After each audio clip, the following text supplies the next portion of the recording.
I want to talk about socialism for just a moment because it certainly is a topic that a lot of people are enamored with.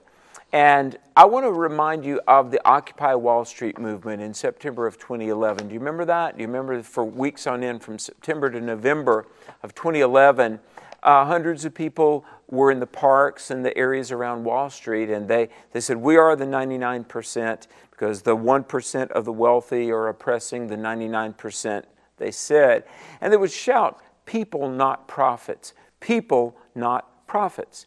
But let me ask you these two questions, and it does lead into why the world is getting apparently very enamored with socialism. If a business makes a profit, is that necessarily immoral or bad? And if a business is successful, does that profit necessarily come off the backs of exploited people? And of course, the answer to both of those questions is no, not necessarily. But I think about recently, Teen Vogue had an article on, quote, everything you need to know about Karl Marx. And there was another article in Teen Vogue about, quote, capitalism and its effects on people. Capitalism was spoken of as if it were maybe some kind of a disease. And has often been pointed out, you know, capitalism, one of the risks of capitalism is the unequal distribution of virtues. But one of the negatives of socialism is the equal distribution of suffering and misery. But I want to talk for a moment about Karl Marx, because socialism is a product of the mind of Marx and Engels, Friedrich Engels. Marx was born in 1818, and to my Christian friends that would be enamored with socialism, and they would think, well, you know, maybe loving my neighbor and caring for my neighbor means that the government can forcibly redistribute wealth, and maybe socialism is a good thing for America. Let me say, first of all, God forbid. But let me just point out a few salient, relevant facts. For one thing, Marx did not believe in God or the afterlife.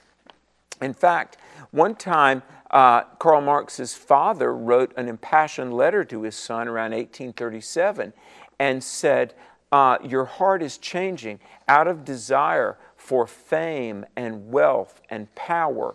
You are turning away from God. And Marx's father wrote him a letter and said, look, I'm concerned for your soul. But God did not exist in Marx's world. In fact, Marx thought God was a tyrant. And as Marx ended up hating the very idea of God, he opposed authority structures. Okay, Marx believed that history was essentially the story of economic tides, and he believed that private property ownership was one of the great causes of evil in the world. Marx believed that all laws in a non-socialist country were necessarily evil. So I want to say this. Marxism, i.e. socialism, and really socialism as it's being promoted in America today, is really communism light. For one thing, it's incompatible with American culture and government as we've understood it, because our government and our laws were based on the recognition of God. Go back to the Declaration, our Creator.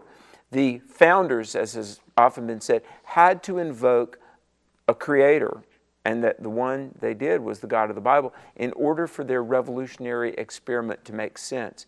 It is incompatible with American life and government and our economy, but it is incompatible with belief in the Bible and Christianity. My dear friends, look, talk to people, be informed. I want to encourage you to read my book, The Assault on America, How to Defend Our Nation Before It's Too Late. We talk about all of these issues and much more. But let me say, regarding socialism, it's like I was going down a dead-end road and there was a sign that said, no exit. Hey, for our country, socialism, it's a dead-end road, no exit. It will not solve problems. It will create problems. And may God help us to turn from it. And the sooner, the better. Thanks for watching. Please share this on social media. You can find us on YouTube, Truth for a New Generation, and of course on social media and my own website, alexmcfarland.com. God bless you. Thanks for watching. Stand strong for God and country. The reason you want to come to Charis is because of the community and fellowship you get from everybody you're around. They focus on their relationship with God, which makes all their relationships here so powerful and just easy. And it is so cool because you can connect with anybody here.